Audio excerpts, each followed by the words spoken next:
பரவாயில்லன்னு எதிர்பார்த்துக்கிட்டு இருந்திருக்கல. ஏன் இப்படி பேசுறீங்க? உங்களை காணோன்னு இவ்வளோ நேரம் உட்காந்துட்டு தான் இருந்தேன். அத்தை தான் போய் படுன்னு சொன்னாங்க.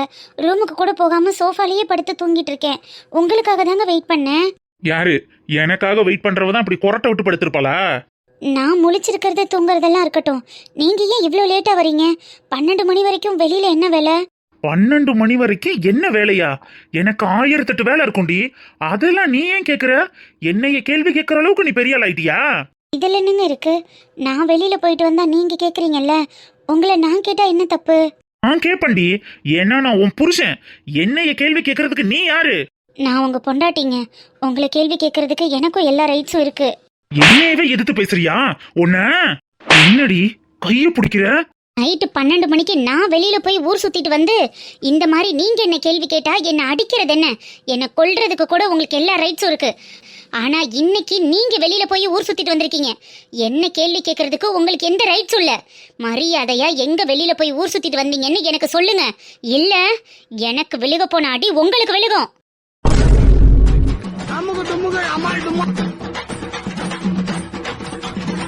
என்னடி சொன்ன? ஊர் சுத்தி நாயே, என்னைய நீ அடிப்பியா? ஏன் அடிக்க முடியாது? அந்த ஆண்டவன் உங்களுக்கு 2 கையை காலை கொடுத்தது மாதிரி தானே எனக்கும் கொடுத்துருக்காரு.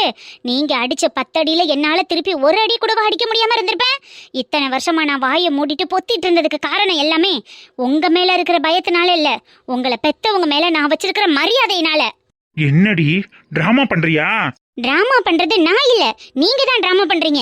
நைட்டு 12 மணிக்கு எங்கேயோ போய் ஊர் சுத்திட்டு என்ன வந்து டார்ச்சர் பண்ணி ஏன் தூங்குறேன்னு கேட்டா நான் என்ன பதில் சொல்றது?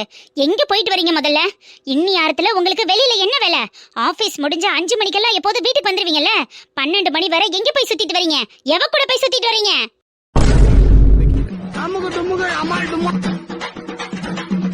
என்னது எவ கூட போய் சுத்திட்டு வரியா? என்ன ஒன்ன மாதிரி நினைச்சியாடி? கல்யாணத்துக்கு முன்னாடி எவனோ ஒருத்தன் கூட ஊர் சுத்திட்டு உன்னை ஏன் தலையில கட்டி வச்சு ஒவ்வொரு நாளும் நான் தாண்டி சித்திரவதை அனுபவிச்சுட்டு இருக்கேன். என்ன பார்த்து நீ கேள்வி கேட்கறியா? உன்ன ஒரு அடி மேல பட்டுச்சு நான் மனுஷியா இருக்க மாட்டேன் சொல்லிட்டேன். உனக்கு இந்த அளவுக்கு தைரியம் வந்துருச்சா? இந்த அளவுக்கு திமிரா பேச சொல்லி கொடுத்ததெல்லாம் அவன் தானடி. அவன் கூட ஓடி போய் என் குடும்பத்தை அசிங்கப்படுத்துறதுக்கு எங்கிட்டாவது போய் தொலைய வேண்டியதானடி. எதுக்கு இங்க இருந்து ஏன் உசுர வாங்குற? வாய முடிங்க. ஒரு புள்ளைய உன்னை பெத்து வச்சுக்கிட்டு ஆனா ஊனா ஓடி போயிருவேன்னு இதையே பேசிட்டு இருக்கீங்க. ஓடி போகணும்னு முடிவு பண்ணியிருந்தேன்னா உன்னை கல்யாணம் பண்றதுக்கு முன்னாடியே நான் ஓடி போயிருப்பேன். எனக்கு என்ன ஓட தெரியாமலா? இத்தனை வருஷமா உன் குடும்பத்துக்காக தானே உழைச்சு கொட்டிட்டு இருக்கேன். உன் குடும்பத்துக்காக தானே பாடுபட்டு இருக்கேன். அந்த வயசானவங்களை மனசுல வச்சுக்கிட்டு தான் வெளியில எதுவும் சொல்லாம இருக்கேன். இல்ல உன்னை சந்தி சிரிக்க வைக்கிறதுக்கு எனக்கு ஒரு நிமிஷம் ஆகாது. என்னடி பண்ணுவ? சொல்லுடி, என்னடி பண்ண முடியும் உன்னால? தூங்கிட்டு இருக்கிறவங்களை எழுப்பி உன் வண்டவாளத்தெல்லாம் தண்டவாளத்துல ஏத்துறதுக்கு எவ்வளவு நேரம் ஆகும்னு நினைக்கிற? ஒரு நிமிஷம் ஆகாது. இத்தனை வருஷமா நீ என்ன பண்ண டார்ச்சருக்கெல்லாம் ஒரு வார்த்தை அத்தை கிட்ட சொன்னேன்னா போதும், நீ இருக்கிற இடம் தெரியாம போயிருவ. தெரியும்ல? என்னடி மிரட்டி பாக்குறியா? அப்படிதான் வச்சுக்கோங்களேன்.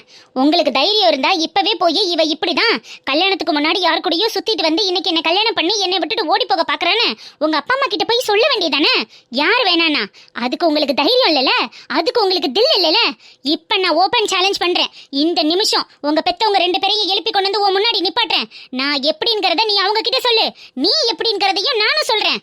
யாருக்கு இங்க என்ன நடக்குதுன்னு அப்புறம் பார்க்கலாம்.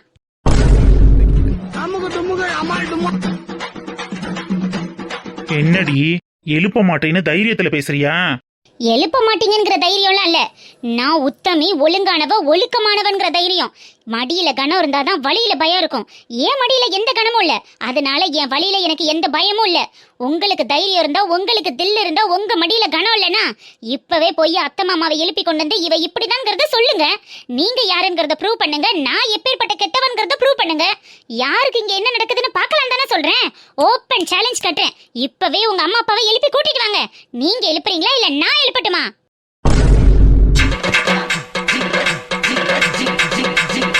என்னங்க வாயடிச்சு போய் எதுவுமே பேசாம நிக்கிறீங்க?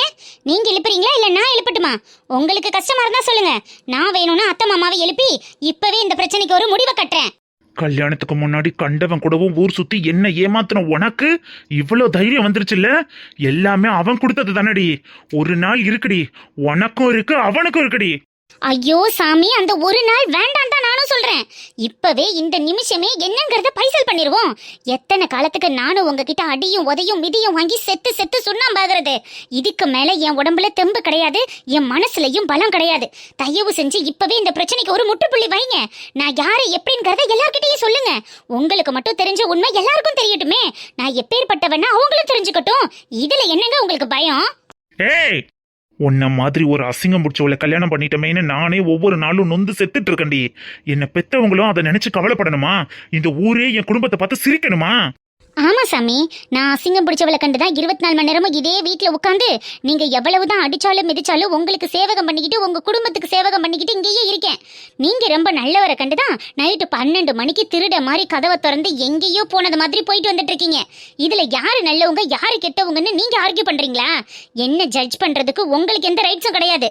இனிமே நீங்க அடிக்கிற அடியெல்லாம் வாங்கிக்கிட்டு என்னால இங்க இருக்கவும் முடியாது. இதுக்கு மேல என் மேல ஒரு அடி விழுந்துச்சு, அப்புறம் நடக்கிறது வேற சொல்லிட்டேன். ஓஹோ, அடிச்சா அப்படி என்னடி பண்ணுவ? மேல கை பட்டுச்சு. என்னடி செய்வ? என்னடி செய்ய முடியும் உன்னால? அடிப்பண்டா, உன்னை அடிச்சு கொள்ளுவேண்டா.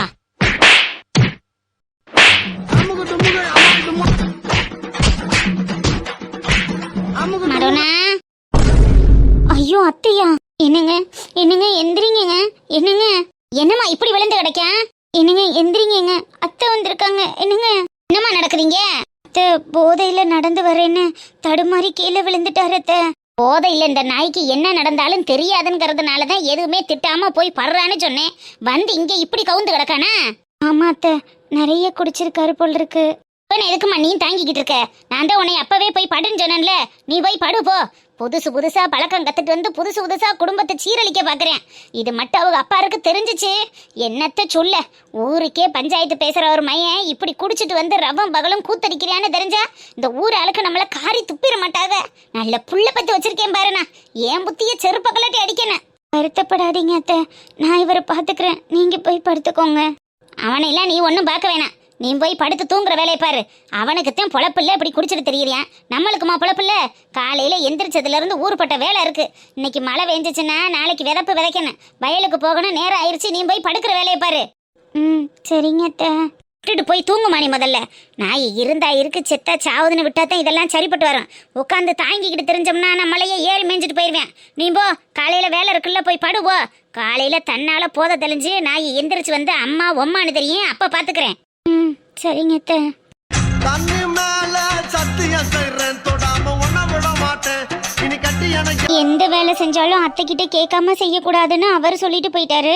ஆனா அத்தை கிட்ட கேட்டா அவங்க எதையுமே உருப்படியா சொல்ல மாட்டேங்கிறாங்க. ரசம் வைக்கிறதுக்கு மிளகாத்தூள் போடணுமா மல்லித்தூள் போடணுமான்னு ஒன்னும் புரியலையே. எம்மா இருக்கானே எம்மா, ரசம் வைக்கிறதுக்கே 4 மணி நேரம் ஆச்சுன்னா மீன் வாங்கி கிடக்கு, இதை எப்ப உரசி குழம்பு வைக்க போற? ஒரு டவுட் அத்தை. என்ன டவுட்டு? இல்ல அத்தை, ரசம் குழம்புல காய்கறி எல்லாம் வெட்டி போட்டுட்டேன். ஆனா மிளகாத்தூள் போடணுமா இல்ல மல்லித்தூள் போடணுமான்னு தெரியல அத்தை. அதான் உங்ககிட்ட கேட்கலான்னு வெயிட் பண்ணிட்டு இருந்தேன்.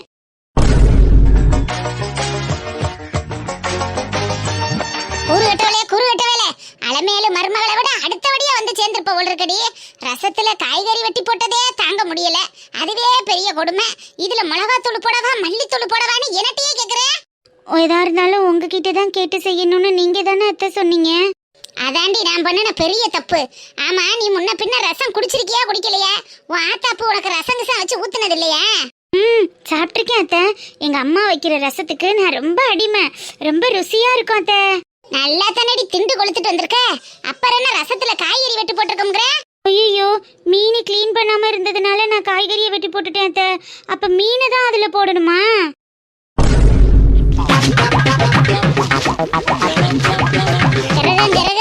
எங்கேயோ போன கிரக என்னைய பிடிச்சல ஆட்டுது.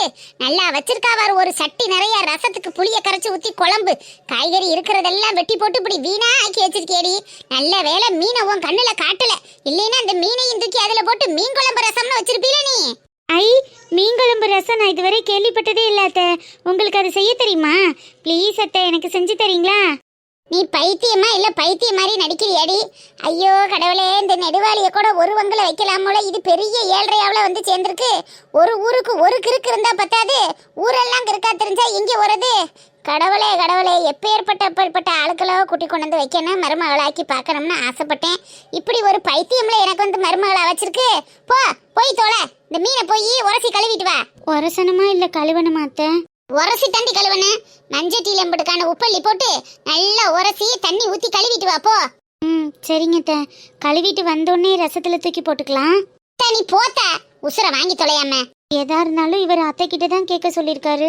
என்ன கேட்டாலும் அத்தை வேற கோவப்படுறாங்க. நான் யார்கிட்ட தான் கேக்குறது? இங்க நின்று என்ன யோசனை? இந்த மீனை எதுல தூக்கி போடலான்னா? இல்ல அத்தை, இன்னும் நான் ரசத்துக்கு மசாலா தூள் போடல. நீங்க மிளகாத்தூள் போடணுமா மல்லித்தூள் போடணுமான்னு பார்த்து போட்டுக்கோங்க.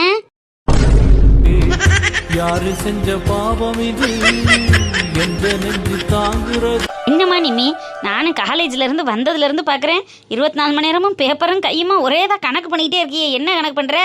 இல்லப்பா, காலேஜ் ஃபீஸ் மட்டும்தானே ஃப்ரீ. ஹாஸ்டல் ஃபீஸுக்கெல்லாம் நம்ம தானப்பா அமௌண்ட் கட்டணும். அதான் பார்த்துட்டு இருக்கேன். அது சரி, நீங்க கணக்கு பண்ணதுல எம்புட்டு வந்திருக்கு? ஹாஸ்டல் மெஸ் ஃபீஸ் மட்டும் மாதம் 4000 ரூபாய் கட்டணும்ப்பா. அதுக்கப்புறம் மெயின்டெனன்ஸ் ஃபீஸு அது இதுன்னு சொல்லி 6 மாதத்துக்கு ஒரு தடவை 60,000 ரூபாய் கட்டணும்னு சொல்லியிருக்காங்க. மாசம் 4000 போட்டிருக்காங்க. ஆமாப்பா. மதுரையில முருகேச மக படிக்கிற காலேஜ்ல எல்லாம் மாசம் 2000 தான் மெஸ் ஃபீஸ்ன்னு சொன்னாங்க. இங்க மட்டும் என்னப்பா 4000 போட்டிருக்காங்க? ஆர்ட்ஸ் காலேஜ் மெடிக்கல் காலேஜ்னு பிரிக்கும்போது மெடிக்கல் காலேஜில் கொஞ்சம் அதிகமாக தான்ப்பா ஃபீஸ் இருக்கும். சரி விடுமா, எப்படியா இருந்தாலும் அப்புறம் பணம் கட்ட வேண்டியதை கட்டித்தானே ஆகணும். அதை பத்தி நீ ஏன் யோசிக்கிற? மாசம் 4000 தானே, கட்டிக்கிறலாம். 6 மாதத்துக்கு ஒரு தடவை 60,000 இருக்குல்லப்பா.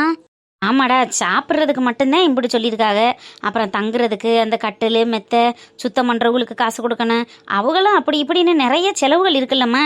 அப்புறம் அதுக்கெல்லாம் அவங்க பிரித்து பார்த்தாங்கன்னா அப்புறம் என்ன இருக்கும்? சரிதான், இப்போ எல்லா இடத்துலையும் விலைவாசி கூடி போயிருச்சு. எல்லா ஹாஸ்டலும் இப்படி தாண்டா இருக்குது. அதை பற்றிலாம் நீ யோசிக்கக்கூடாது. என் தலையை அடமானம் வச்சாது உனக்கு மாதம் மாதம் பணம் கட்ட வேண்டியது அப்பா பொறுப்பு. நீ படிக்கிற வேலையை மட்டும் பார்க்கணும், சரிதானே? இல்லைப்பா, ஸ்டார்டிங்கில் 4000னா அடுத்து போக போக மாதம் கூடும் இல்லைப்பா. ஆக தண்டா செய்ய. நீ அங்கிட்டு இங்கிட்டு போவேணா, நம்ம வீட்டை எடுத்துக்க. காலையில் ஆளுக்கு 4 இட்லி வேணும். மத்தியானத்துக்கு ஒரு சோறு, ரொம்ப இல்லைனாலும் ஒரு கத்திரிக்காய் முருங்காய் போட்டு சாம்பார், ஒரு உருளைக்கிழங்கு வறுத்து மத்தியான சாப்பாட்டை முடிப்போம்னு வச்சுக்க. நைட்டுக்கு ஆளுக்கு 2 சப்பாத்தி, ஒரு தக்காளி தொக்கோ ஏதோ ஒன்று செய்யணும்னாலும் ஒரு குடும்பத்துக்கு 4 பேத்துக்கு ஒரு நாளைக்கு எப்படியும் 300லேருந்து 400 ரூபா தாராளமாக ஆகுது. அப்போ அத்தனை பேருக்கும் பாத்ரூம் கழுவுறது, கூட்டுறது, துடைக்கிறது எல்லாத்துக்கும் பையனு. அப்புறம் சாப்பாடு செலவு இருக்குது. அதுக்கு இடையில இந்த மட்டனு சிக்கனு மீனுன்னு போடுறாங்க. எல்லாத்தையும் கணக்கு பண்ணி பார்த்தோம்னா விலைவாசி எல்லாம் சரியா தாண்டா இருக்கு. அதையெல்லாம் நீ யோசிக்காம படிக்கிற வேலையை மட்டும் பாரு. நான் தான் பாத்துக்கிறேன்னு சொல்றேன்ல காசை பத்தி. சரிப்பா. என் மகன் நல்லா படிச்சு பெரிய டாக்டர் ஆகி இந்த ஊர்ல உள்ள எல்லாருக்கும் இலவசமா மருத்துவம் பார்க்கணும். அது மட்டும் தாண்டா அந்த அப்பாவோட ஆசை. அதை மட்டும் நீ நிறைவேற்றிருமா?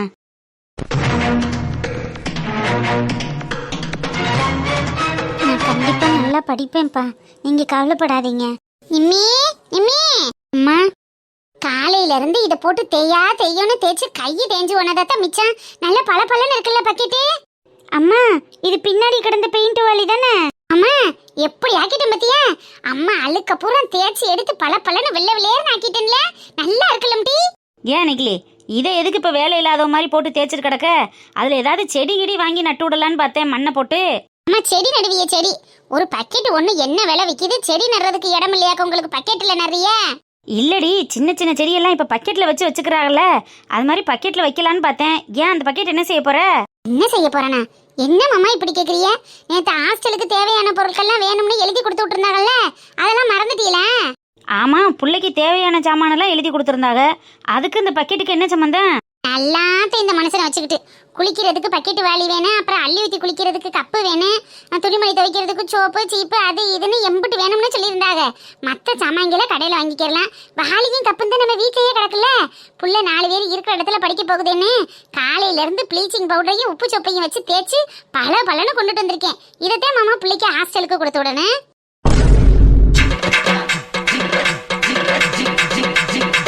அப்பா, இருடா, எனக்கும் பதட்டமாக தான் இருக்கு. ஏன் நிக்கிலி, எப்பேற்பட்ட காலேஜில் கொண்டு புள்ள படிக்க போகுது, பெயிண்ட் வாலியை கொண்டுட்டு போனால் நல்லாவா இருக்கேன்? இதை போட்டு மாங்கன்னு தேய்ச்சி எடுத்துட்டு வந்திருக்கேன். மற்ற செலவுகள்லாம் உண்டன இருக்குன்னு சொன்னில்ல மாமா, அதான் என்னால முடிஞ்ச செலவுகளை எப்படி குறைக்கிறதுன்னு பாத்துக்கிட்டு இருக்கேன். ஏன் இந்த பெயிண்ட் வலிக்கு என்ன குறைச்ச? இது எம்பூட்டு வெயிட் தாங்குது தெரியுமா? நானே 95 கிலோ 100 கிலோ இருக்கேன். இதுக்கு மேல ஏறி நின்றுனா ஒரு 4 முழுக்க நிக்கலாம், ஒன்றும் ஆகாது. அப்பேற்பட்ட திடமான வாளியை போய் அம்மா என்னடி அம்மா, இது நீ எங்கிட்டு வேணாலும் டங்கு டுங்குன்னு போடலாம், உடைக்கலாம், கொள்ளலாம், ஒன்றும் ஆகாது. நீ படிச்சு முடிச்சுட்டு வர 4 வருஷத்துக்கு 5 வருஷத்துக்கு இது தாராளமா தாங்க. பத்திரமா வச்சுக்க. மறுபடியும் அழுக்கு ஆயிடுச்சுன்னா வருஷம் முடிஞ்ச வரையில கொண்டுட்டு வா. மறுபடியும் அம்மா தேய்ச்சி கழுவி நல்லா கொடுத்து விடுறேன் பளபளன்னு. ஏட்டி அன்னைக்கிளி, நீலாம் எந்த காலத்தில் இருக்க? எப்பேற்பட்ட காலேஜில் புள்ள டாக்டருக்கு படிக்க போகுது, குளிக்கிறதுக்கு பெயிண்ட் வாளியை கொண்டுட்டு போனால் நல்லாவா இருக்கேன்? ஏன் இதுக்கு என்ன குறைச்ச? நல்லா தானே இருக்கு. இதான் மாமா நல்லா திடமா நிக்கி. ஆமாம், அதில் ஏறி நின்று எலக்ட்ரிஷியன் வேலை பார்க்க போகிற, அது திடமா கொண்டு போய் என்ன செய்ய போகுது? ஏன் அன்னைக்கிளி நீ வேற அதெல்லாம் தூக்கி போடு. நான் பிள்ளைக்கு போகையில் ஏதாவது நல்ல வாளியாக வாங்கி கொடுத்துக்கறலாம். புதுசு வாங்க புரியலாப்ப? அம்மா இதை எப்படிம்மா நான் கொண்டு போக முடியும்? எல்லாரும் சிரிப்பாங்கம்மா. இதான் நம்ம வீட்ல எல்லாம் வச்சிருக்கான். யார் வந்து சிரிக்கிறா? நம்ம ஊர் ஜனங்க எல்லாரும் இந்த வழியத்தை வச்சிருக்காங்க. இதுல தாண்டி அள்ளி ஊத்தி குளிக்க வசதியா இருக்கு. அப்பா ஒண்ணுமில்ல, நீ பதறாத, நான் பாத்துக்கிறேன். இதுக்கே இப்படி சொன்னீங்கன்னா அப்ப அதுக்கு என்ன சொல்லுவிய? வேற என்னமா இருக்கு?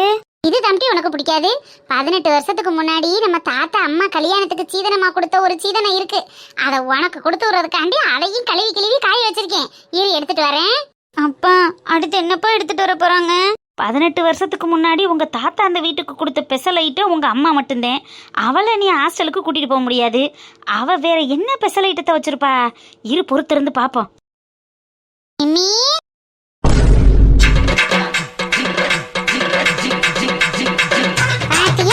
ரெங்குபட்டி நம்ம தாத்தா அம்மாவுக்காக கல்யாணம் முடிச்ச புதுசுல இதுல துணிமணி எல்லாம் அடுக்கி எனக்கு தேவையான பொருள் எல்லாம் வச்சு கொடுத்த சீதனை. அம்மா இப்போ உனக்கு தரேன், நீ கல்யாணம் முடிச்சு கொண்டுட்டு போகையில கொடுக்கலான்னு பார்த்தேன். இப்பதான் நீ ஹாஸ்டலுக்கு போறீல, அங்க கொண்டுட்டு போய் உன் துணிமணி காசு பணத்தெல்லாம் பத்திரமா வச்சுக்க. இதுக்கு பூட்டெல்லாம் இருக்கும் டி, பூட்டி சாவியை நல்லா சங்கில கோர்த்து போட்டுக்க, சரிதானே? ஏண்டி சிரிக்கிறேன்? நான் இருக்கிற நிலைமையில எங்கிட்டுமா சிரிக்கிறது? நான் அழுகதான் வேணும். வேற யாரு சிரிக்கிறது?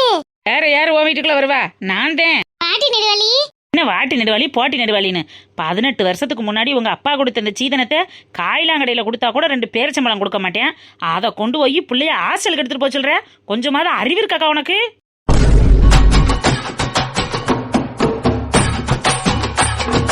இந்த பெட்டிக்கு என்ன குறைச்ச? அந்த காலத்துல எல்லாம் கல்யாணம் முடிச்சு போற பிள்ளைகளுக்கு இதத்தான் சீதனமா கொடுத்து விடுவாங்க. ஒரு பீரோல இருக்கிற துணிமணியை பூரா அந்த ரெங்கு பெட்டியில அடிக்கிறலாம் தெரியுமா? அடுக்குவா ஏன் அடுக்க மாட்டேன்? இப்போ உன் வீட்டுல இந்த ரெங்கு பெட்டிக்கு அப்புறம் எத்தனை பீரோ இருக்கு? ஒரு மரப்பீரோ ஒண்ணு, ஒரு இரும்பு பீரோ ஒண்ணு இருக்கு. ஏண்டி? உனக்குத்தான் சீதனம் கொடுத்த பெட்டி இருக்கீல, அப்புறம் எதுக்கு பீரோ? ஒரு பீரோ திருநயத்தையும் இதுல வச்சு அடிக்கிறலாம்ல. அப்புறம் என்ன இன்னொரு பெட்டியை வாங்கி வச்சுட்டீங்கன்னா இன்னொரு பீரோவே தேவையில்லையே. எதுக்கு ஒரு மரப்பீரோ ஒரு இரும்பு பீரோ? குடும்பத்துக்கே பத்தனம்லட்டி, அது நல்லா தெரியாதுல. எடுத்து அடுக்கிக்கிட்டு ஒரு மாதிரியா இருக்கும்ல. ஏன் மாம்சு, இந்த கொடுமையெல்லாம் நீங்க கேட்க மாட்டீங்களா? இப்படி எல்லாமா பேச விட்டுட்டு உட்கார்ந்துருப்பிய? பாவம் அந்த புள்ள தன்னால அரண்டு போய் இருக்கு. நானும் எம்பூட்டு நேரமாத்தான் சிரிப்பை கண்ட்ரோல் பண்ணிக்கிட்டு வெளியிலேயே நிக்கிறது. என்னப்பா பண்றது? செலவை குறைக்கிறதுக்காக அவளும் என்னென்னமோ பண்ணி பாக்குறா. அவ பண்றதெல்லாம் இப்போ உள்ள காலத்துக்கு சரியாகுமா? ஆமாமா, இந்த பெட்டிக்கு என்ன குறைச்ச? நல்லா தொடச்சு கிடச்சு கழுவி காய வச்சிருக்கேன். அப்படியே பல்லகளெல்லாம் உடச்சு கையில கொடுத்த போய். ஆமா, ஆளு மொகரக்கடை பாரு, மொகரக்கடையும் பிள்ளைய எவ்வளவு பெரிய காலேஜ்ல எப்ப பண்ணிய படிப்பு படிக்க வைக்கிற, அதுக்கு கொண்டு போய் அந்த காலத்துல கொடுத்த ரெங்கு பெட்டி. எனக்கே சீதனமா இதெல்லாம் கொடுக்கலாமா? இதெல்லாம் உன் முன்னோர்கள் காலத்திலேயே குழி தோண்டி புதைக்க வேண்டிய பெட்டி. இப்ப கொண்டுட்டு வந்து வச்சுக்கிட்டு அதுவும் காலேஜுக்கு கொடுத்து விடுறதுக்கு கழுவி தொலைச்சு காய வச்சிருக்க நீ. இல்லை நெடுவாளி, இதையும் மறுபடியும் காசு கொடுத்து வாங்கினோம்னா செலவு தானே ஆகும். அதான் பார்த்தேன். செலவு ஆகத்தான் செய்யும். அப்புறம் எப்படி ஆகாம இருக்கும்? பிள்ளைய பெரிய படிப்பெல்லாம் படிக்க வைக்கணும், வெளியூருக்கன்னா அனுப்பணும்னா செலவு ஆகத்தான் செய்யும். செலவே இல்லாமல் பிள்ளைய படித்து டாக்டர் ஆயிட முடியுமா? அதுவே கஷ்டப்பட்டு படித்து உங்கள் செலவுகளை குறைக்கணும். நீங்கள் கஷ்டப்படக்கூடாதுங்கிறதுக்காக மெரிட்டில் பாஸ் ஆகிருக்கு. நீட்டில் பாஸ் பண்ணுறது என்ன சாதாரணப்பட்ட விஷயமா? ஒரு பிள்ளைய டாக்டருக்கு படிக்க வைக்கிறதுக்கெல்லாம் எம்பிட்டு செலவாகும் தெரியும்ல? அந்த செலவெல்லாம் உங்களுக்கு கொடுக்கக்கூடாதுன்னு மாங்குன்னு ரவ்வும் பகலுமா படித்த பிள்ளைக்கு இவங்க ரெங்கு பட்டியை தூக்கி கொடுக்குறதும் பெயிண்ட் வாளியை தூக்கி கொடுக்குறோம். மண்டே உடச்சு போய் உடச்சாமா. அவளுக்கு ஒன்றும் தெரியாதுப்பா. அவ சொல்றான்னா அதெல்லாம் கொடுத்து விடுவானா? வேறதான் வாங்கணும். அம்சு, எங்களுக்கெல்லாம் இலவச மருத்துவம் பார்க்கறதுக்காண்டி புள்ள டாக்டருக்கு படிக்க போகுது. அதனால அவளுக்கு சூட்கேஸ் வாங்குற பொறுப்பு என்னோடது. அப்படின்னா அவளுக்கு பக்கெட் வாங்கி வாங்குற பொறுப்பு என்னோடது. மாடனே வாடி. என்னால காசு செலவு பண்ணிலாம் எதுவும் வாங்கி தர முடியாது. ஆனா என் மகளுக்கு பிடிச்ச புளியோதரையை என்னால செஞ்சு தர முடியும். அக்கா ஹாஸ்டலுக்கு போய் பார்க்க போற நேரத்துல எல்லாம் என் வீட்டுக்கு வந்து என் தூக்குவாளி புளியோதரையை வாங்கிக்கிட்டு தான் நீ ஹாஸ்டலுக்கு போகணும். என்ன நிமி, சித்தி புளியோதரை உனக்கு பிடிக்கும்ல? நீ 3 பேரும் ஒத்தாப்புல தான் வந்தீல அப்படி? ஆமா, உங்க அண்ணன் வீட்ல இருந்து வந்ததுக்கு அப்புறம் இந்த பக்கம் நாங்க எட்டியே பார்க்கல. அடுத்து இட்லி கடை போடுறதுக்கு என்ன பண்ணலான்னு ஐடியா கேட்கல. அதான் சரி இன்னைக்கு எல்லாத்துக்கும் மொத்தமா வந்து பேசிட்டு போயிருவோமேன்னு வந்தா நீ ரெங்குப்பட்டியை தூக்கி வச்சு கூத்தடிச்சுக்கிட்டு இருக்க. உங்கள் அன்பு மட்டும் போதும் பிள்ளையில, எப்போதும் இதே மாதிரி ஒத்துமையாக இருங்க. அதெல்லாம் பிள்ளைக்கு எல்லாத்தையும் நான் வாங்கிக்கிறேன். ஆமா, அதெல்லாம் முடியவே முடியாது. இந்த மாதிரி சின்ன சின்ன பொருட்களாவது நாங்க வாங்கி கொடுத்தாதானே நாளைக்கு மருமக எங்களுக்கு வந்து ட்ரீட்மெண்ட்டை ஃப்ரீயா பாப்பா. என்னடி நிம்மி? இங்க கொடுக்கலைனாலும் நான் உங்களுக்கெல்லாம் பாப்பேன். அதெல்லாம் என் மக பார்க்காம எங்கே போற? இருந்தாலும் எக்கா பிள்ளையெல்லாம் ஆசைப்பட்டு வாங்கி கொடுக்கல, வாங்கிக்க. ஏன் மாட்டோங்கிற? அதுக்காண்டி இந்த பட்டியை தூக்கிட்டு போக முடியுமா? இல்லைப்பா, அவளுக்கு என்ன, நான் அதெல்லாம் வாங்கித்தான் கொடுப்பேன். மாம்சு, நாங்க ஒன்றும் உங்களுக்கு வாங்கி தரோம்னு சொல்லலை. என் மருமக டாக்டருக்கு படிக்க போறா, அதை செலிப்ரேட் பண்ற விதமா ஏதோ எங்களால முடிஞ்சதை நாங்க வாங்கி தரோம். நீங்க இந்த ரெங்குப்பட்டியை தூக்கி தலையில வச்சுக்கிட்டு உங்க பொண்டாட்டியை தூக்கி தோல்ல போட்டுக்கிட்டு நெஞ்சுக்குள்ளே இன்னாருன்னு சொன்னால் புரியுமா அப்படின்னு டூயட் வேணா பாடுங்க. நிம்மியே நாங்க பாத்துக்கிறோம். ஆசை ஆசையாயிருக்கிறதே இது போல் வாழ்ந்திடவே